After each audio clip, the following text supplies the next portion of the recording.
انسانی تربیت کے لیے، تکمیل اخلاق کے لیے، بندہ مومن کی کردار سازی کے لیے، افکار و نظریات کو رجوع الی اللہ کا سبق دینے کے لیے جو انداز قرآن مجید نے اختیار فرمایا ہے وہ حکیمانہ بھی ہے، مؤثر بھی ہے اور بہت جلد سمجھ آنے والا بھی ہے۔ انسان کے ذہن و فکر میں جتنی چیزیں ابھر سکتی ہیں ان سب کے جوابات بھی، اس کو اپنی تعمیر کے لیے کن چیزوں کو اختیار کرنا چاہیے ان کے اختیار کرنے کا اسے پیغام بھی، اور پھر اس کے نتیجے کے طور پر اللہ کی بارگاہ سے اسے ملے گا کیا اس انعام کا اعلان بھی۔ قرآن مجید فرقان حمید کا یہ خاص خاصہ ہے۔ قرآن حکیم کی سورہ انفال میں سے 3 آیات میں نے تلاوت کی ہیں۔ اللہ کریم نے دیکھیے یہاں ان تینوں آیات کے اندر کس مؤثر انداز میں اور کس خوبصورت پیرائے کے اندر ہمیں سمجھایا ہے کہ ہم نے اپنی زندگی اس طرح کی بنانی ہے کہ رب رسول کی بارگاہ میں قبول ہو جائے، اللہ کے انعامات نصیب ہوں۔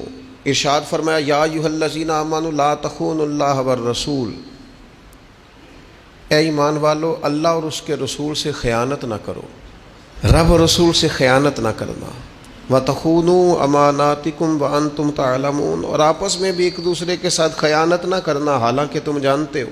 حضرت عبداللہ ابن عباس رضی اللہ تعالیٰ عنہ اس آیہ کریمہ کے تحت فرمایا کرتے تھے جس نے فرض چھوڑے اس نے اللہ سے خیانت کی، اور جس نے سنت کا ترک کیا معاذ اللہ اس نے نبی پاک علیہ السلام سے خیانت کی۔ جس نے فرض چھوڑے اس نے اللہ سے خیانت کی، اور جس نے سنت کا ترک کیا اس نے نبی پاک سے خیانت کی۔ وَتَخُونُوا أَمَانَاتِكُمْ، اور آپس میں بھی ایک دوسرے سے خیانت نہ کرو۔ وَأَنْتُمْ تَعْلَمُونَ، اور تم جانتے ہو، تمہیں پتہ ہے امانت کیا ہے، خیانت کیا ہے، اس کی تمہیں خبر ہے، یہ اللہ نے تمہارے فطری تقاضوں میں بات رکھ دی ہے، تمہیں پتہ ہے یہ کیا ہے۔ اس کے لیے یہ مت سمجھنا کہ تمہیں کسی بہت بڑے فلسفے کی ضرورت ہے یا بہت بڑی کتابیں پڑھنے کی ضرورت ہے، یہ تمہیں پتہ ہے کہ امانت کیا ہے اور خیانت کیا ہے، اور یہ ہمیں خبر ہوتی ہے۔ ڈھیر سارے لوگوں کو پتہ ہوتا ہے کہ میں جو کر رہا ہوں وہ دیانتداری ہے کہ بددیانتی ہے، تمہیں خبر ہے۔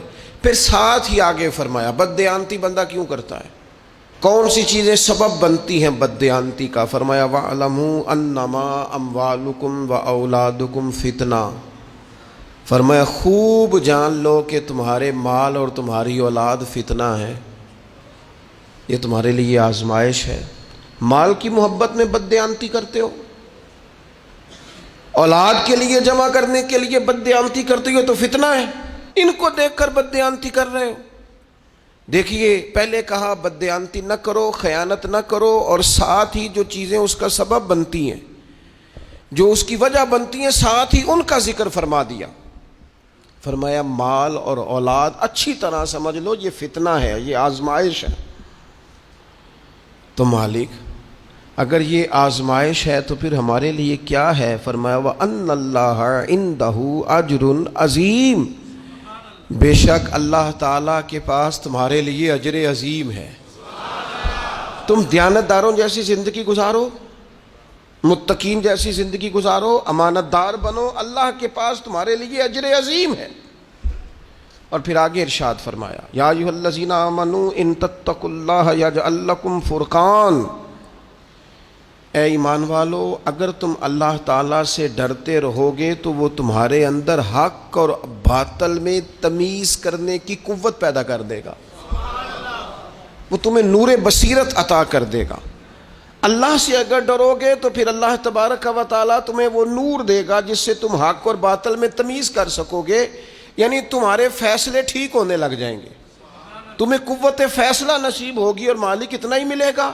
تو 3 باتیں اس آیہ کریمہ میں ارشاد فرمائی۔ فرمایا ایک تو اللہ تمہیں فرقان دے گا، حق اور باطل میں تمیز کرنے کی قوت دے گا، اور دوسرا فرمایا وَيُكَفِّرْ عَنْكُمْ سَيِّئَاتِكُمْ، اللہ تمہارے گناہوں کو دور کر دے گا، اللہ تمہارے گناہ تم سے دور کر دے گا۔ وَيَغْفِرْ لَكُمْ، اور رب تمہیں بخش دے گا اگر تم اللہ سے ڈرو گے۔ وَاللَّهُ ذُو الْفَضْلِ الْعَظِيمِ، اور اللہ تعالیٰ بڑا ہی فضل فرمانے والا ہے۔ زندگی میں کچھ چیزیں طے کر لیں، بددیانتی ٹھیک نہیں ہوتی. جو آدمی ذرا سا بھی خائن ہوتا ہے نا تو وہ صرف مال کا خائن نہیں رہتا، وہ رازوں کا خائن بھی ہو جاتا ہے. وہ صرف پیسوں کی ہیرا پھیری نہیں کرتا، وہ تعلقات اور رشتوں کی ہیرا پھیری بھی کرتا ہے. وہ تو پھر اسلامی حکومت کے راز بھی کھولنے شروع کر دیتا ہے. جو لوگ بددیانت ہو جاتے ہیں وہ پھر اتنے زیادہ بددیانت ہو جاتے ہیں کہ اپنے آپ کے ساتھ بھی امانت دار نہیں رہتے. جن کو جھوٹ بولنے کی عادت ہو جاتی ہے وہ اپنے آپ کے ساتھ بھی سچ نہیں بول. فرمایا لا تخون اللہ والرسول، اللہ رسول سے خیانت نہ کرنا.